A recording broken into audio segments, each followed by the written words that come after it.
السلام علیکم ورحمۃ اللہ وبرکاتہ۔ کتاب تاریخ اسلام سے ہم حضرت امیر معاویہ کا باب پڑھ رہے ہیں۔ اس کی آخری قسط لے کر میں حاضر ہوں، سماعت فرمائیے۔ واقعہ کربلا کی اہمیت۔ واقعہ کربلا نے دنیا اسلام میں ایک ہیجان برپا کر دیا۔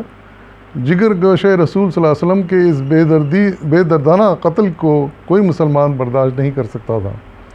گھر گھر صف ماتم بچھ گئی اور تمام عالم اسلام میں بنو امیہ کے خلاف نفرت، حقارت اور غم و غصے کی ایک لہر دوڑ گئی۔ لوگ پہلے ہی یزید کو ناپسند کرتے تھے، اس جانگداز سانے کے بعد اور زیادہ خلاف ہو گئے۔ اگرچہ حاکم قوم کی قوت و جبروت کے خوف سے فوری طور پر عوام نے کوئی اقدام نہ کیا، مگر اندر ہی اندر کئی تحریکیں پیدا ہو گئیں جنہوں نے بالآخر سلطنت بنو امیہ کا تختہ الٹ کر رکھ دیا، اور امویوں کے اس بے دردی اور صفاقی کے ساتھ ذبح کیا گیا کہ تاریخ میں اس کی نظیر ملنا مشکل ہے۔ یہ حقیقت ہے کہ تاریخ گواہ ہے کہ جب جب ظلم اور جبر حد سے بڑا ہے تو رفتہ رفتہ ایک لاوا پکتا گیا ہے، اور پھر جب وہ لاوا پھٹا ہے تو پھر ظالموں جاوروں کو وہ بہا لے گیا اور ان کی ہستی کو مٹا کے چھوڑ دیا اس نے۔ یہ تاریخ میں ہوتا آیا ہے، ہو رہا ہے اور ہوتا رہے گا۔ ظلم و جبر ہمیشہ کے لیے نہیں ہوتا، کچھ عرصے کے لیے ہوتا ہے۔ حجاز میں انقلاب۔ یزید کی خواہش تھی کہ واقعہ کربلا کے بعد اس قسم کا کوئی اور ناخوشگوار حادثہ پیش نہ آئے۔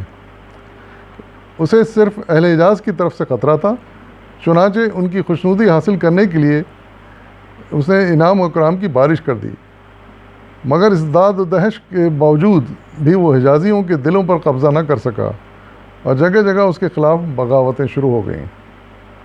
اسی اثنا میں حضرت عبداللہ بن زبیر نے یزید کی بیعت سے صریح انکار کر کے خود خلافت کا دعویٰ کر دیا۔ ہم جانتے ہیں کہ دو بڑے دشمن تھے یزید کے، اور جن سے یزید ڈرتا تھا، وہ ایک حضرت امام حسین تھے اور دوسرے عبداللہ بن زبیر تھے۔ حضرت امام حسین کو تو اس نے کربلا میں شہید کر دیا، یہ بچ گئے تھے جن کا یہ ذکر آ رہا ہے، لیکن انہوں نے بعد میں بھی اس کی بیعت سے انکار کیا، یزید کی بیعت سے، اور بلکہ خود خلافت کا، اپنی خلافت کا انہوں نے اعلان کر دیا۔ اہل حجاز نے ان کے دعوی خلافت پر خوش آمدید کہی اور دھڑا دھڑ بیعت کرنی شروع کر دی۔ مدینے کے لوگ اس بیعت میں پیش تھے، چنانچہ اجتماع کر کے مدینے کے امویوں پر حملہ کر کے انہیں شہر بدر کر دیا گیا۔ یزید نے یہ حالات سنے تو بہت پریشان ہوا اور مسلم بن عقبہ کے ماتحتی میں 12,000 شامیوں کی فوج اہل مدینہ کی سرکوبی کو بھیجی۔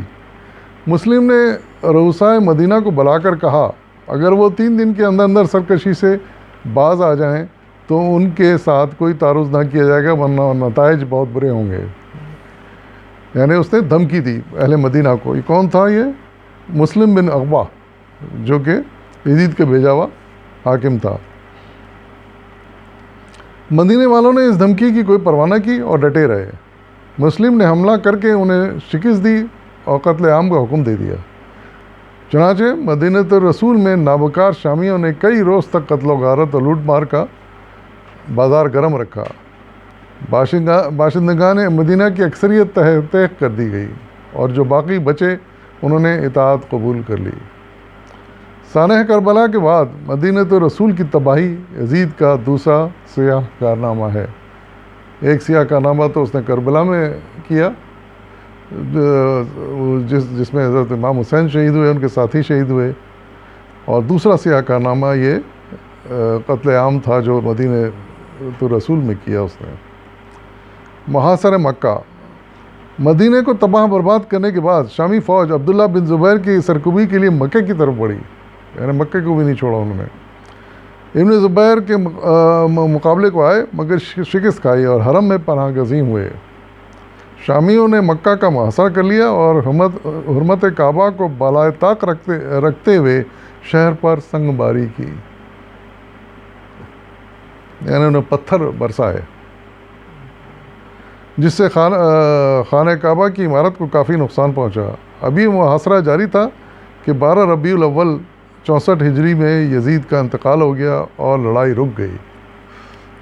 یعنی انہوں نے حرم شریف کو بھی نہیں چھوڑا، خانہ کعبہ کی دیوار کو عمارت کو نقصان پہنچا اور وہ سنگ ماری کرتے رہے. لیکن یہ سنگ ماری پھر اس وقت رکی جب 64 ہجری میں یزید کا انتقال ہو گیا. خبر ملی کہ وہ یزید انتقال کر گیا ہے.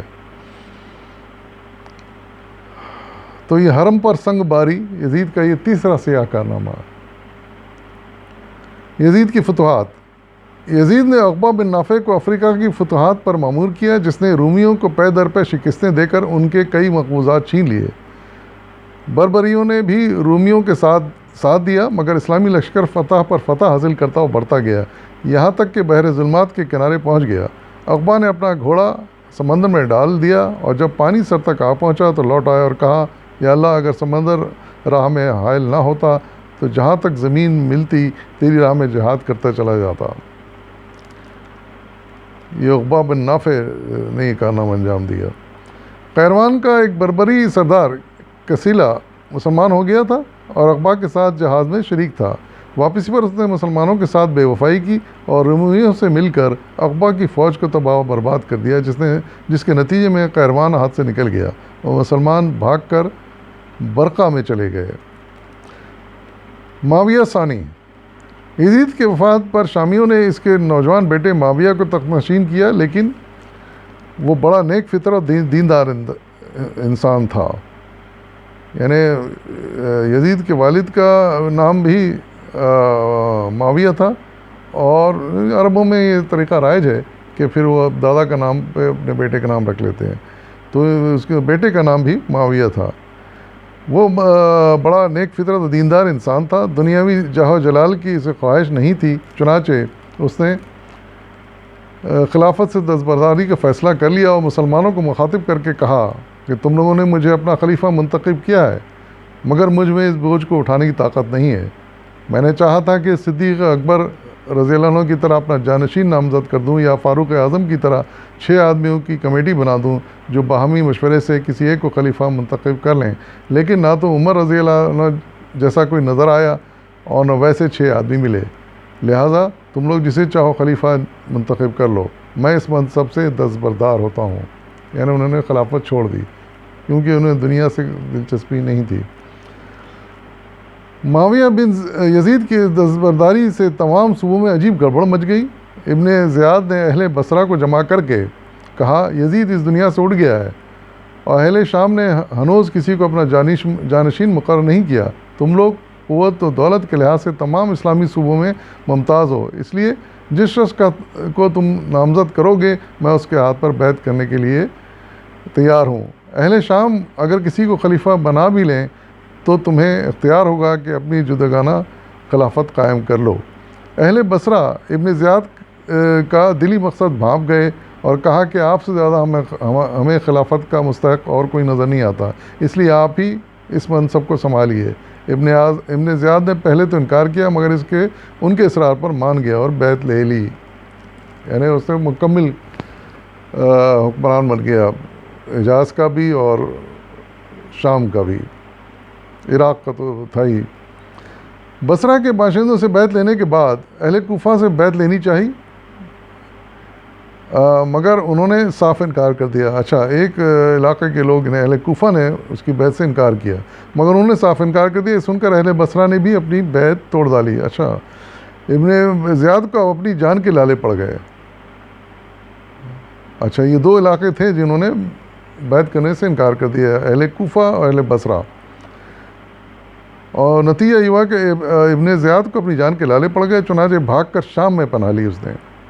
اس کے چلے جانے کے بعد اہل کوفہ اور اہل بصرہ نے باہمی مشورے سے اپنے اپنے والی مقرر کر لیے. ابن زبیر رضی اللہ عنہ کے خلافت کو تسلیم کر لیا اور مصریوں نے بھی ان کے ہاتھ پر بیعت کر لی. اب صرف شام ایک ایسا صوبہ رہ گیا تھا جس نے ان کی خلافت کو تسلیم نہیں کیا، مگر وہاں بھی ان کے حامیوں کی تعداد کافی تھی. تو یہ یہاں جا کے یزید کا باب ختم ہوتا ہے، اور ہم نے دیکھا کہ اس کا بھی انجام آخر جلدی اپنے انجام کو، برے انجام کو پہنچ گیا. اور اور یہ ابن زیاد کا بھی ہم نے انجام دیکھا کہ اسے کہیں پناہ نہیں مل رہی تھی. تو اس کے بعد پھر ابن زبیر خلیفہ بنے. ان کے حالات انشاءاللہ آئندہ باب میں پیش کیے جائیں گے. فی الوقت اجازت دیجیے. فی امان اللہ.